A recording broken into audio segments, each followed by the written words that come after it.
Hi guys, welcome back to Bride Society.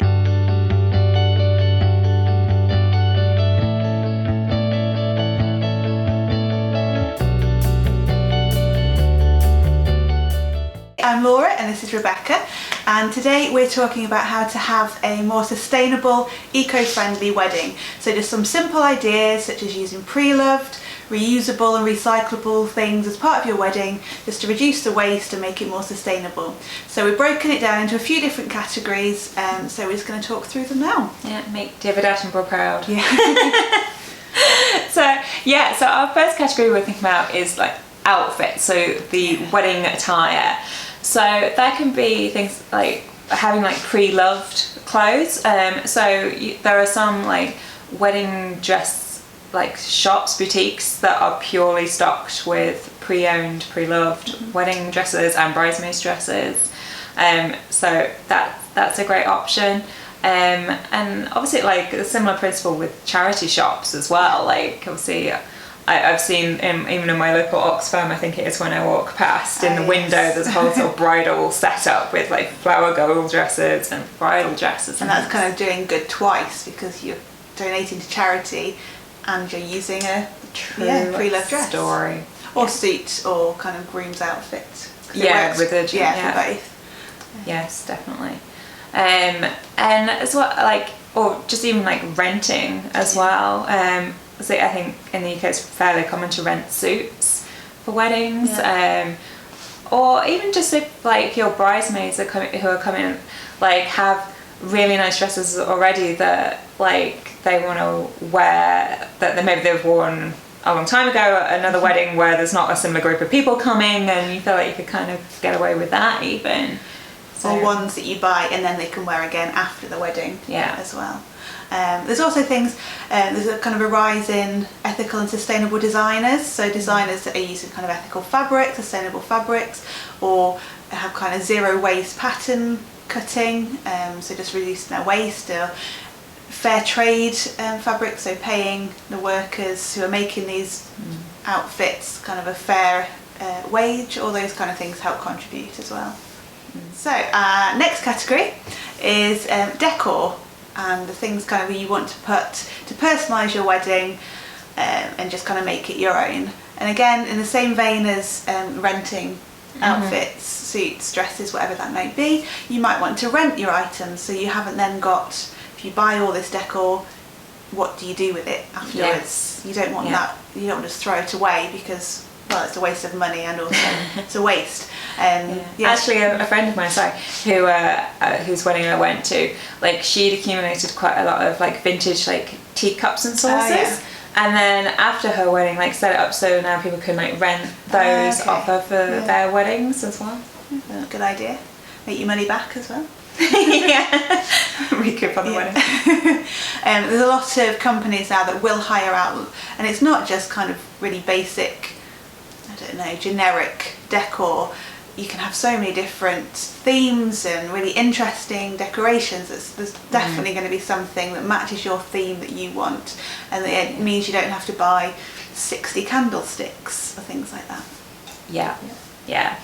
No. And like I say, like things that you could use again as well. So there was like every time I was trying to buy something, not even just from the sort of ethical kind of side of it, but from a monetary side as well, like trying to justify costs when they're just sort of for one day seems a lot too. So winning on many counts here.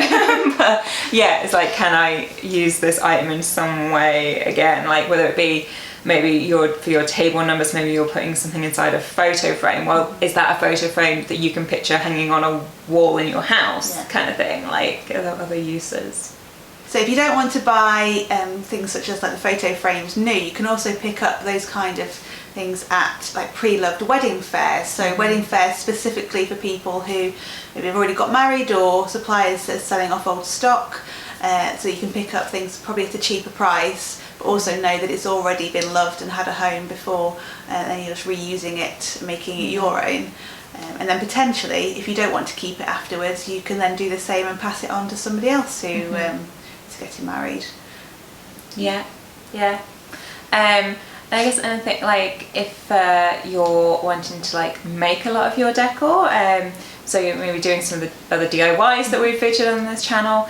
There's things like, think about using like recycled like card, paper, plastics, whatever, to create those. So even things like the confetti cones video we did, which will link below, like that was used, like we used a book that we bought from a charity shop to make them, like from the pages of that. So yeah, it's just kind of getting a bit creative with thinking about where the things come from that you're doing. And then with those things, you can then go on to recycle them afterwards. So, yes. Yeah. So again, definitely recycling bin. Less waste. And talking of kind of less waste or rubbish, confetti is obviously a huge part of weddings, but sometimes the box confetti you can buy, which is made of kind of either foam or like plastic. I mean, you shouldn't really be using that, I would say. Yeah, most venues don't allow you to use it unless it's biodegradable confetti anyway.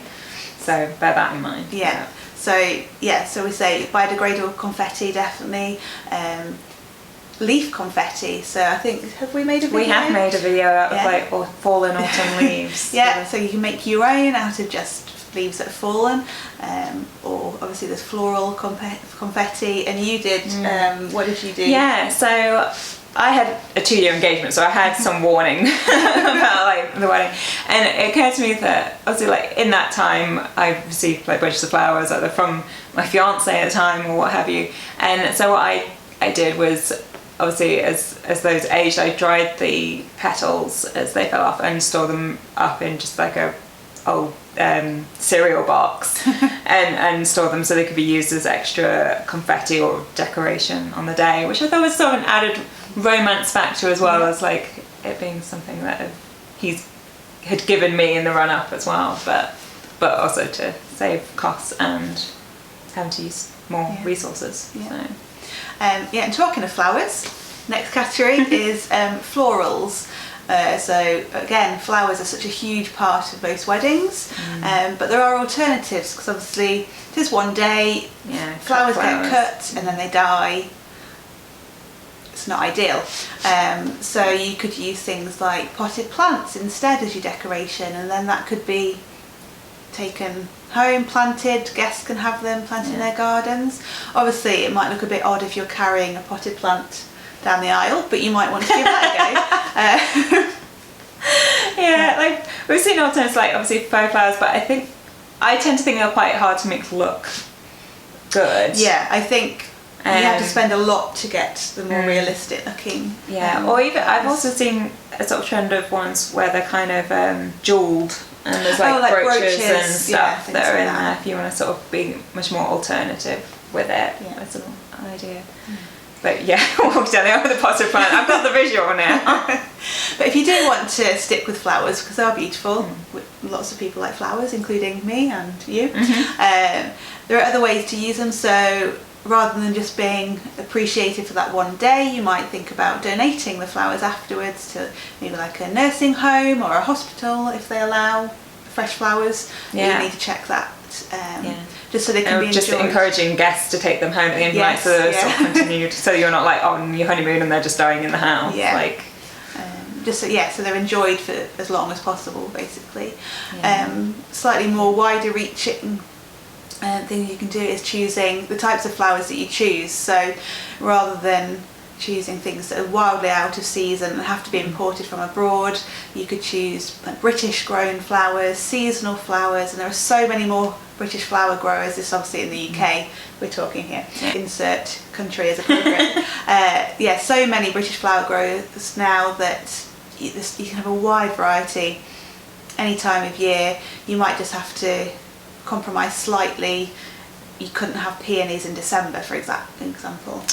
So disappointing, but a beautiful alternative. And probably the biggest thing that's kind of come out more recently is the use of floral foam, and how damaging that actually is to the environment, and how chemicals can leach into water, things like that, and it doesn't degrade. So that's something that florists will quite often use in the middle of like maybe your centerpieces. And I kind of think you're wondering what the hell floral foam is. So it's normally like the foundation for a lot of big kind of elaborate displays and smaller ones, just because it holds water and so the flowers kind of last a bit longer. But there are so many alternatives now. there's ways around it, and you can have big installations, and you don't need to use floral foam. So that's just something to bear in mind when you're choosing a florist, just whether or not that's an issue that you care about, and whether you want to ask them to avoid using it where possible. Yeah. So obviously, like, some of the things we're mentioning will save you money as well, and obviously other things, like if this sort of core value is important to you, it might cost you a little more money, maybe like finding alternatives to floral foam and that kind of thing. But yeah, it depends sort of where your priorities lie and what your budget will kind of allow for within that as well, obviously. But yeah, so our next category. So the next one is to do with like favours. Obviously they're not essential, like you don't have to give wedding favours, so that clears that one out quite quickly. that's what you want to do. But you can also encourage, like, do other things, like leave a note saying that, you know, you've made a charitable donation in place of giving the guests favours, or indeed even encouraging guests, instead of giving wedding gifts, to maybe make a donation to a sort of a planet-based organisation, like tree planting or animals, etc. And then, or if you do want to give an actual physical wedding favour, you can give things like packets of wildflower seeds, so guests can go home, and if they've got a patch in their garden that they've got some space, they can grow some flowers which will attract the bees, which obviously is very important. Or bird seed favours, so we've seen, and I think we've got a video coming up showing you how to make these little bird seed favours that you can go and hang up in your garden, and obviously the birds can come and eat them.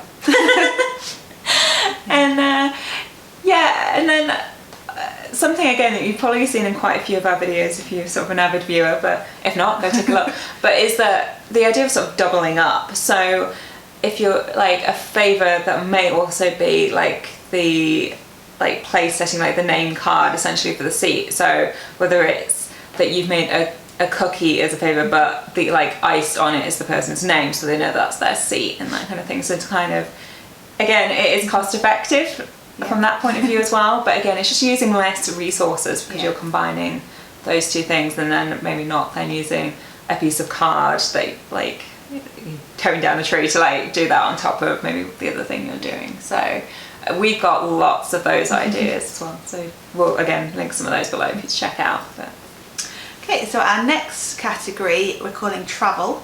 So this is kind of reducing kind of either air miles or just the distance people have to travel, or where your carbon footprint. Yes, that's for your wedding. So that could be choosing to have everything in one venue, or if that's not possible, then if they're close together, kind of putting on a bus for all your guests to travel in one go, rather than all your guests travelling in separate cars. Things like that.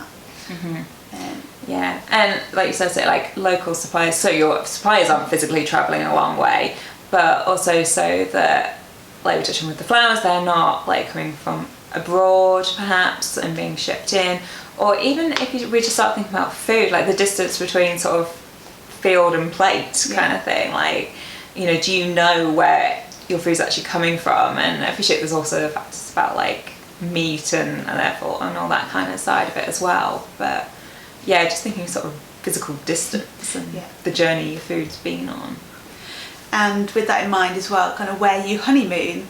So you could decide that instead of flying the other side of the world, you might want to honeymoon more locally. So as we're in the UK, so it'd be going somewhere in the UK.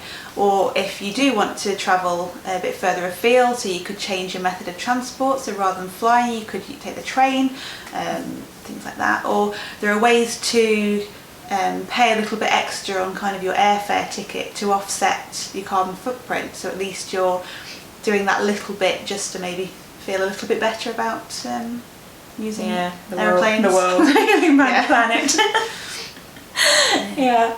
So there are kind of big key ideas. We had sort of a few others that were a bit miscellaneous, so we've left them out. But if you have any other ideas that you've kind of thought of that you're doing in your wedding, or that you've encountered that you think are really great that other people might like to hear, let us know in the comments below. We'd love to know about them.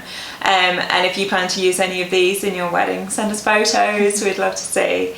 But otherwise, thank you for joining us. We hope we've all reduce our carbon footprint and save the planet from this video. And yeah, so please hit subscribe, and let us know if you've got any future requests for other videos.